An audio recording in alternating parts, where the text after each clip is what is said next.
Big noon kickoff brings us Oregon traveling to Northwestern this Saturday afternoon at 12 p.m. Eastern Time. That is 9 a.m. Central Time for you Oregon folks, which the reason I'm pausing there is because that's so weird. And it's not just weird, it's actually quite wrong. I don't think that teams out west should be playing that early. Not saying that it's an excuse for poor performance or you got to complain about it 24/7, 365, but that's bad.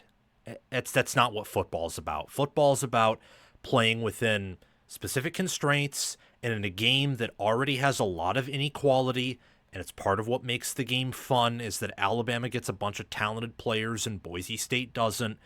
Before I resume, please like, share, subscribe, hit the notification bells, and comment your thoughts down below. I love your engagement.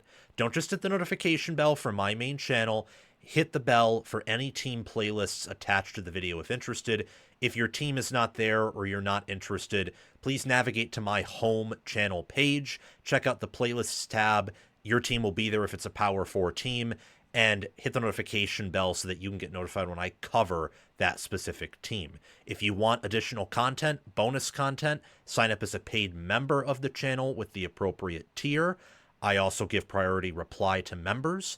And check out our Discord server. It's free. You get to interact with me. I get to pop in there, and the Discord server will notify you when we go live or when I upload videos.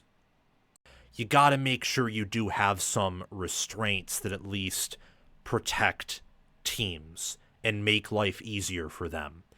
Oregon's not one to complain. Oregon, according to FPI, is actually the #1 team in college football. We'll see if that's true. It's believable, I think, certainly. And Northwestern is not viewed as a good team. That's why Oregon's favored by 27.5 points, even with the early kickoff, even with the travel, and Northwestern's home field advantage. Weather should be 71 degrees Fahrenheit, 6-mile-per-hour winds, probably a nice breeze coming off of Lake Michigan. Hopefully they bring the inflatable duck there.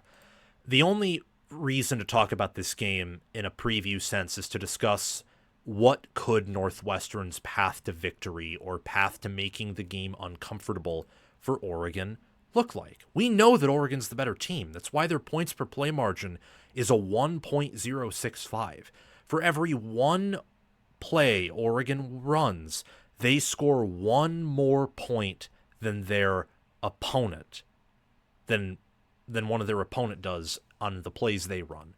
Oregon so far through 2 games, now the FCS data isn't counted in the information I use, but through 1 game, they straight up, well, they average more than a point per play. It's crazy. It's unfathomable. It's unsustainable too. This won't hold for the rest of the year, even if they have a 2019 LSU caliber offense, or somehow have something better than that. It's not sustainable through conference play. But it's remarkable that they even have it through 1 game. And I imagine if you included the Montana State game, that would be a similar number too. Northwestern, meanwhile, isn't even scoring 1/10 of a point per play, only counting their game against Tulane, and their points per play margin is a -1/5 of a point. Pretty bad. I mean, Tulane beat them down and beat them down pretty harshly. And you look at FPI, Oregon a 24.7 rating, first in America. Northwestern a -2.6, 75th in America. The spread is about correct, and home field advantage isn't really being factored in a ton here in this line, at least according to what I'm seeing from FPI and power ratings. That makes sense. Northwestern doesn't have a massive home field advantage. Usually when they play a bigger brand, it's more like they're playing at a neutral field in their time zone. The X factors here are Northwestern's defensive front, including, Aiden Hubbard, including Makud Layan. And then for Oregon, I think tight end Kenyon Sadiq, their offensive line, which includes the Iapani Lalolu, Alex Harkey, Isaiah World, Dave Uli, and then, of course, you got Matthew Bedford and Emmanuel Pregnon. And then on the defensive line, Mateo Uyunglele, Tatum Tuioti, Bear Alexander, Amari Washington.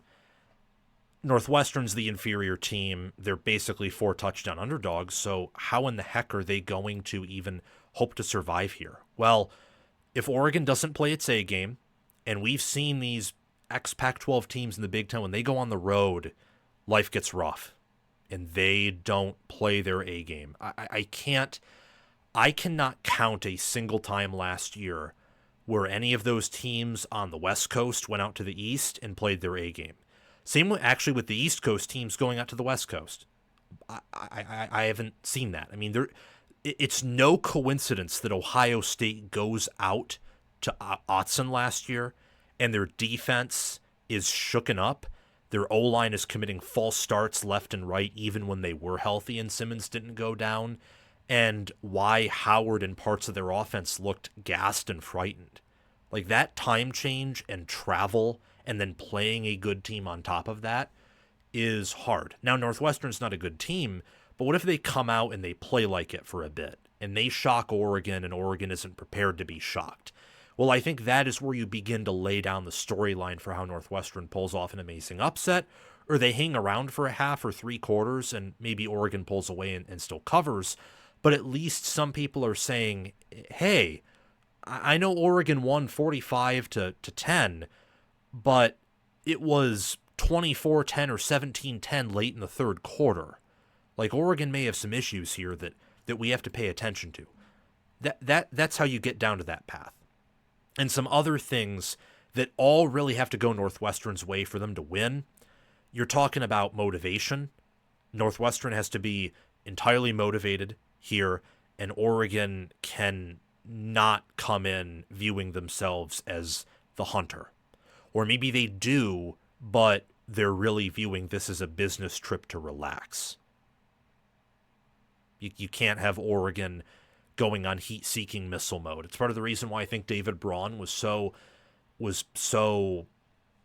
like affectionate towards Oregon in his press conference previewing this game. We saw what happened with Mike Gundy in Oregon State. You do not want to attract Oregon's bad side. You don't. The travel. Even if Oregon's motivated here, if somehow the travel really affects them, and I don't think it will because it's their first trip out here. Now, when they go out to Penn State and it's their second one and it's further, and then they have to drive after that, it'll probably affect them more. When they have to go out to Rutgers after that, out to Iowa, and then it really begins to build up, it'll probably be worse than this game. Playing a tougher opponent, yeah, but when you do this several times in a few months, and then you have to play physical and play to your A game, that can suck. We saw how that affected USC and Washington last year, and even UCLA too. Preston Stone, does he play to his 2023 level, where he was the starting quarterback for SMU, led them to an 11-3 year where they won the American? Or does his 2024 self show up, where he was turnover prone, got benched for Kevin Jennings, and that seems to have continued this year where he isn't playing too well at Northwestern so far? Can Northwestern hold on at the lines of scrimmage, and can they find any open receivers to not have to solely rely on their rushing offense, which seems to be their strength right now? Those are some key questions. Those are some things that, well, are highly improbable to all go Northwestern's way, to put it frankly. I'm not convinced here that Northwestern is going to have a good day on Saturday. And a big part of the reason why that is because Oregon is just that much better, and it's their first trip out east. Again, if they were playing a better team, that travel could be the deciding factor that flips the coin. What that could be is that could be a faulty coin. That could be a cheat coin. If they played a better team on the road, pretty equivalent to them in talent, like Penn State, Ohio State, but they had to travel those thousands of miles, and Ohio State and Penn State didn't. That could be the cheat coin that just, in that scenario, almost always goes their opponent's way, because most things are equal, but that jet lag and that hornet's nest they're playing, and it's just a bad combination. Northwestern is not a hornet's nest, and while jet lag could be a thing here, the rosters are just so unequal that it would kind of be an indictment on Oregon to not come in here and win by a zillion points. Maybe I'm wrong, though. But I do think that Oregon pass offense, and pass defense, and rush offense wise, has an unquantifiable advantage. The only way I can see Northwestern keeping this close, if all those factors go their way, is if they are able to run the ball and for whatever reason Oregon can't hold them to fewer than 4 or 3.5 yards per carry. And Northwestern condenses the game. Dante Moore maybe has a meltdown. Maybe Preston Stone plays his A game, one of the better games of his career. And that way Northwestern could pull it off or at least keep this within single digits. But with Oregon having the coaching edge, special teams edge, the talent edge, and the edge at basically every position, I can't pick Northwestern to win this game or let alone cover. I think Oregon wins. I think they cover that 27.5 point line. I do not think Oregon will look as good as they did against Oklahoma State or Montana State, though. But we all remember last year, they traveled out Friday night to play Purdue, and that was after they had some trips out east before. Like, that wasn't their first trip out there. At least I don't think. Maybe I'm wrong. That was their first trip. Now that I think about it, actually, I do think that was their first trip, or at least their second trip. They went out there, and they beat them 35-0. And it was a very sloppy 35-0, but 35-0 nonetheless. So I think even if Oregon doesn't play its A game, they're going to cover this line. They're going to win by, anywhere from 35 to probably 50-something points is what I think. Regardless if they play their C game, B game, or A game, you'll be able to tell that by watching the film and the drive chart. But the talent edge is so big here that I can't honestly pick Northwestern to do anything in this matchup. Thank you so much for watching College Football with Sam. Remember to like, share, subscribe, hit the notification bells, and comment your thoughts down below. Again, for the notification bells, don't just hit the bell for my main channel, hit it for any team playlists attached, or if you're not interested in those teams, navigate to my channel homepage, to the playlists tab. There will be a playlist for your favorite team if it's a Power 4 team. Hit the notification bell for that playlist so you can get notified when I mention them or talk about the conference broadly that they reside in. If you want bonus content, sign up as a paid member. And our Discord server is totally free. You get to interact with me and several other diehard football fans in there. So do those things. Most of them are free. And if you want to go the extra mile, there's always the Patreon page and YouTube memberships.